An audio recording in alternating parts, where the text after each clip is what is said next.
سخن کلام اس کی سب سے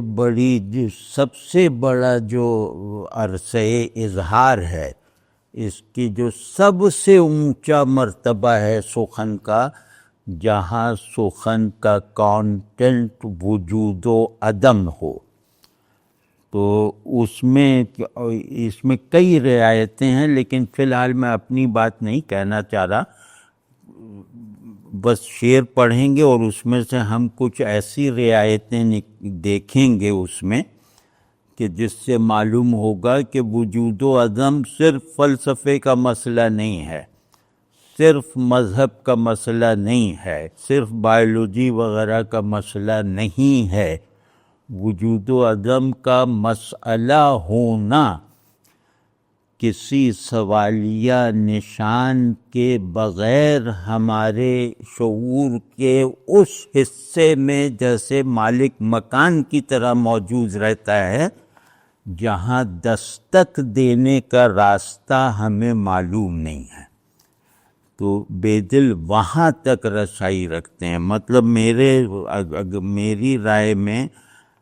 شعور کی پردیں کھولنے، شعور اور لاشعور یا شعور مطلب شعور فی الشعور اور شعور بلا شعور، اس سب کی نزاکتوں کو، ان کے اندر موجود اسرار و حقائق کو جس چابک دستی سے اور جس گہری بصیرت کے ساتھ بے دل دیکھتے اور دکھاتے ہیں، وہ میرے تجربے کی حد تک کہیں نہیں ہے۔ یہاں کہیں نہیں ہے کہنے سے مراد صرف اردو فارسی روایت نہیں ہے، ہم نے جتنی شاعری پڑھی ہے دنیا بھر کی، مطلب وہ چاہے مطالعہ کم ہے لیکن بڑے لوگوں کا تو ہے نا، تو ہم نے کسی بڑے آدمی کے اندر شعور کے اسرار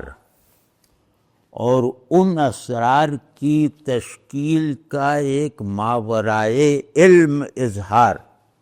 اور وہ جو اسرار ہیں، جو حقائق ہیں، وہ ماورائے علم اظہار کے ساتھ ظاہر کرنا، اور پھر ان کی تعمیر کا جو پورا ڈھب ہے، یعنی جن عناصر سے انہیں ہم کہتے ہیں کہ یہ حقائق موجود ہیں، ان کو برائے وجود لا کر دکھانا، یہ بے دل کے علاوہ مطلب میرے مطالعے کی حد تک کہیں نہیں ہے۔ تو آج ہم دیکھتے ہیں دراں مقام کہ عرض جلال معبود است، یہ حمدیہ شعر ہے۔ دراں مقام کے عرض جلال معبود است، غبار نیستی ماست آنچ موجود است، کہ وہ مرتبہ، وہ مقام جہاں معبود کا جلال اپنا اظہار کر رہا ہے، وہ مقام جو معبود کے جلال کی جلوہ گاہ ہے، وہاں جو کچھ بھی ہے، یعنی معبود کی نسبت کے ساتھ یا معبود کی نسبت کے بغیر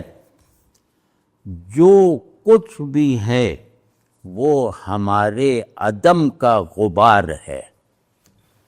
یعنی وہاں موجودیت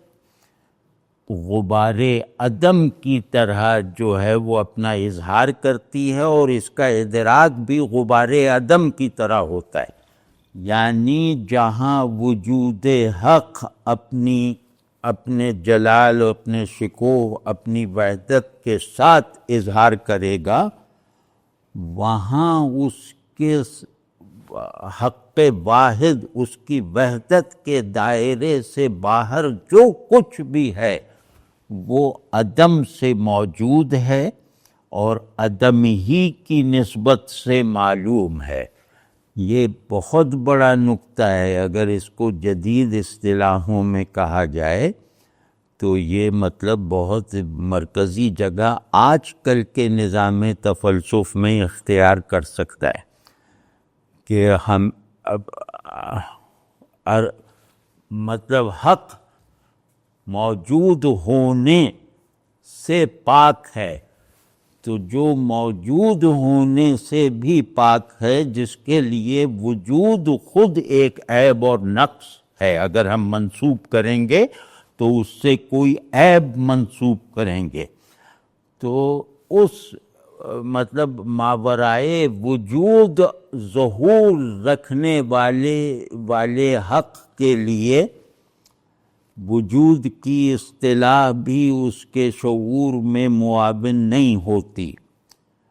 اور کیونکہ وہ وجود سے ماورا ہے تو وجود کی نسبت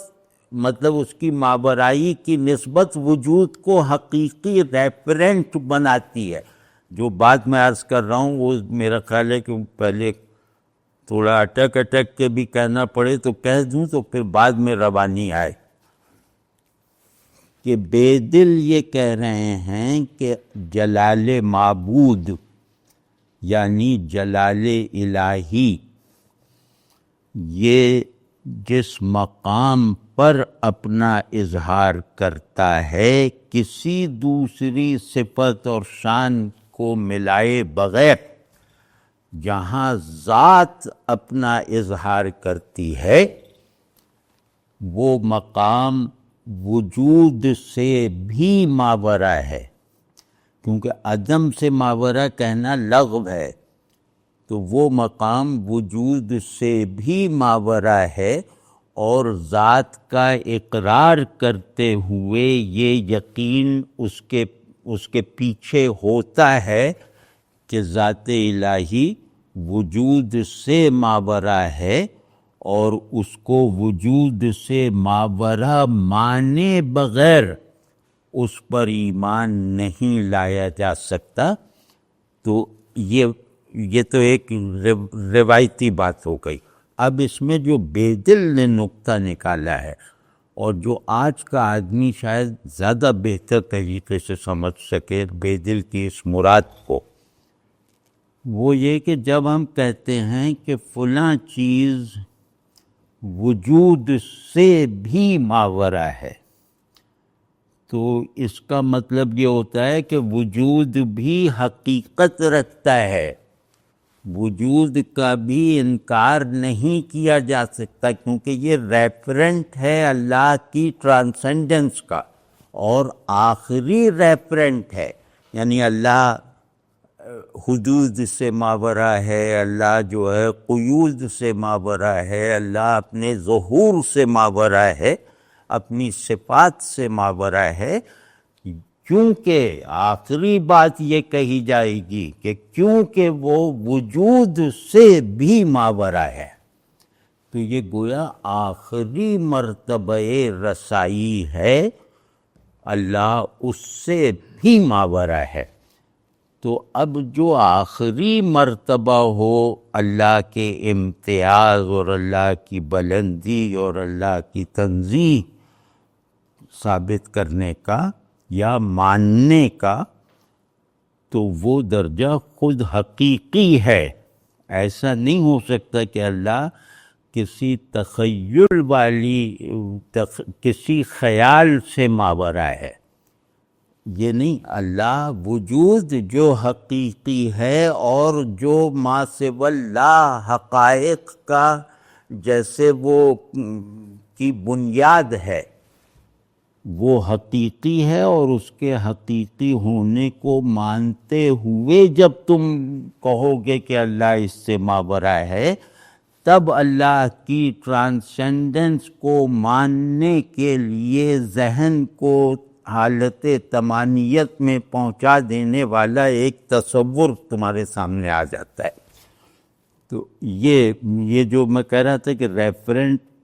لغو نہیں ہوتا، ریفرنٹ خیالی نہیں ہوتا وجود اور عدم کے بحث میں، تو یہ بے دل نے عجیب نقطہ پیدا کیا ہے۔ تو اب جہاں وجود ہے، ہم وجود کی نہایت تک ہم نہیں پہنچے ہوئے، وجود ہم سے ماورا ہے، اللہ وجود سے ماورا ہے۔ اب وجود جو ہم سے ماورا ہے تو وہ ہم کیا ہوئے؟ یہ بات سوچنے والی ہے نا کہ ہم اس وجود کے حامل نہیں ہیں جس کو ہم کہہ رہے ہیں کہ اللہ اس سے ماورا ہے، تو ہم کیا ہیں؟ اس کا مطلب یہ ہے کہ ہم اب وجود کی طرف اپنی نسبت دیں گے تو وہ بھی ہمارا وہم ہے، اور عدم کی طرف بھی اگر اپنے آپ کو منسوب کریں گے تو یہ بھی ہمارا خیال محض ہے۔ یہ وہ پیراڈاکس ہے جو بے دل مطلب انتہا درجے کی فلسفیانہ دراکی اور عارفانہ تیقن کے ساتھ طرح طرح سے بیان کرتے ہیں۔ تو اب اس میں دیکھیں نا کہ وہاں ماورائے وجود جلوہ گاہ جلال میں جو کچھ بھی ظاہر ہے، جو کچھ بھی موجود ہے، چاہے ان جلووں کے تعمیری عناصر کی شکل میں موجود ہے، وہ سب کا سب ہمارے عدم کا غبار ہے۔ تو ہماری جو بلندی ہے وہ بربنائے عدم ہے، بربنائے وجود نہیں۔ یہ بات مطلب ذرا سا جو لوگ فلسفہ جانتے ہوں یا ویسے ہی وہ نقشے وغیرہ کو پڑھا ہو تو وہ اس سے جیسے لطف اندوز ہو سکتے ہیں۔ اس کی لاجک تو نہیں بنائی جا سکتی، لیکن اس سے جیسے آپ ایک بہترین فلسفیانہ ذہن رکھنے کے باوجود اس سے کنونس ہونے کی حد تک لطف اندوز ہو سکتے ہیں۔ اب بات کیا ہوئی کہ ہم دیکھنے میں تحت وجود ہیں، کیونکہ وجود ایک وقفہ ہے ہمارے لیے دو عدموں کے بیچ میں۔ تو لیکن یہ کہ جس کو عدم کو وہ عدم جس کو عیب سمجھا جاتا ہے، ہماری معنویت اور سگنیفیکنس اور امتیاز یہ ہے کہ ہم اس عدم کو اپنی رسائی کا ایسا ذریعہ بنا لیتے ہیں کہ اس میں وجود بطور آخری اصول کے وہ بھی ہم کراس کر جاتے ہیں۔ یعنی اللہ وجود سے جس ماورائی میں ہے، ہم عدم کے زور پہ اس ماورائی کے شاہد بن جاتے ہیں۔ یہ ہے اور خوبصورت کتنا ہے، غبار ہست نیست یہ ما،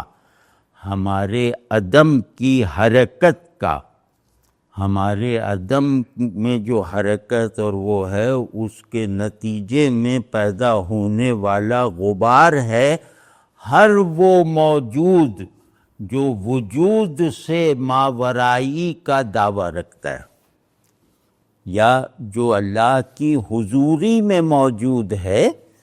وہ تو پھر ناقص رہ گیا۔ اللہ کی حضوری کے تقاضے کے طور پر ہمیں بھی وجود سے ماورا ہونا چاہیے، تو ہمیں بھی وجود سے وہ ماورائی نصیب ہے، لیکن ذات احد کی طرح نہیں بلکہ شخص معدوم کی طرح۔ تو ہمیں ہمارا عدم اونچا کر دیتا ہے۔